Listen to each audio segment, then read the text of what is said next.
Hello student, मैं सिर्फ सीमा श्रीवास्तव। मैं daily GST net paper two sociology की क्लास लेकर आती हूँ। उसी श्रृंखला में मैं आज कार्ल मार्क्स को लेकर आई हूँ। आज मैं कार्ल मार्क्स का सिर्फ थोड़ा सा समरी बताना, उनकी सोच बताना चाहती, समाज के प्रति उनका दृष्टिकोण बताना चाहती हूँ। तो अगर मैं बात करूँ उनका बर्थ डेट, तो उनका 5 मार्च 1818 में जर्मनी में हुआ था। फैमिली उनकी साधारण थी, कई सारे भाई बहन भी थे ये लोग।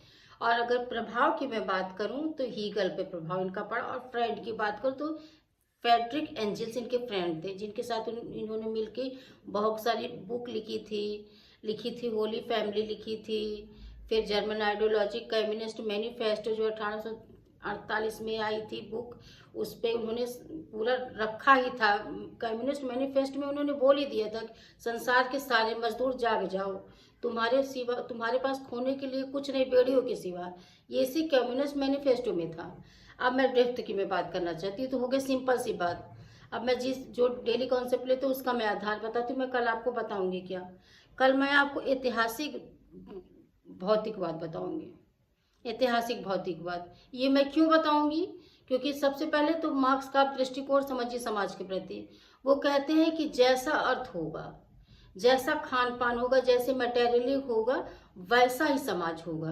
उनका जो सारा थ्योरी है, जो सारा कॉन्सेप्ट है, सारी जो बुक है, जो सारा क्रिटिसाइज, जो समाज के प्रति दृष्टिकोण देखने का नजर, अर्थ ही वो कहता है व्यक्ति को सबसे पहले जीने के लिए खाना चाहिए, कपड़े चाहिए, रहने के लिए मकान चाहिए।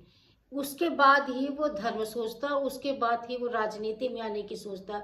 सबसे पहले व्यक्ति को जीने के लिए जो मूलभूत आवश्यकता वो चाहिए, उसके बाद वो सारी चीजें सोचता है। ये उनका मेन मोटिव था सोचने का समाज के प्रति। और इनका ये जो अर्थ है वो सीमित है, और सीमित की वजह से इसमें कंट्रोवर्सी होती रहेगी हमेशा ही। तो उनके पास जो सामाजिक, इसकी खोज हमें सामाजिक संरचना में करनी पड़ेगी। तो उन्होंने देखा, पाया और सोचा, तो उन्होंने देखा कि जो सामाजिक संरचना है वो असमानता पर आधारित है। और असमानता का कारण उन्होंने और कोई कारण पाया ही नहीं। उन्होंने कहा सामाजिक जो असमानता का कारण है वो अर्थ ही है। उसी वो जैसा अर्थ होगा वैसा ही समाज का स्वरूप होगा। और जहां तक मैं हीगल की बात करूँ, हीगल कहते हैं जैसा समाज का विचार होगा वैसा समाज होगा। वो सारा बेस उनका आइडियोलॉजी पे टिका हुआ है, लेकिन कार्ल मार्क्स का सारा आइडियोलॉजी अर्थ पे टिकी हुई है। और एक चीज और मैं बताना चाहूंगी कि समाज का जो मार्क्स का देखने का नजरिया था, वो कहते हैं कि समाज में सर्वसम्मत संतुलन मैत्रिकता नहीं है। समाज में शोषण है, दमन है, हानिकारक चीजें, सामाजिक स्त्रीकरण जो है वो असमानता पर आधारित है।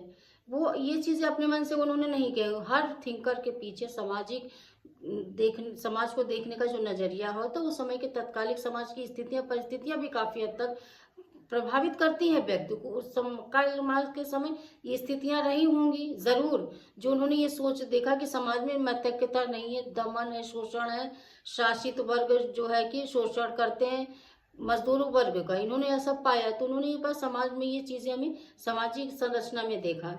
तो उन्होंने सामाजिक संरचना को इसीलिए दो भागों में डिवाइड कर दिया। एक तो बेस कह लूं मैं, या फिर एक सुपर स्ट्रक्चर। बेस में ये केवल और केवल ओनली अर्थ को रखते, इसीलिए इनकी जो आर्थिक निर्धारण वाला जो कॉन्सेप्ट है, इसकी यही आर्थिक निर्धारणवाद का इनका जो है कि क्रिटिसाइज भी हुआ था। Thank you so much.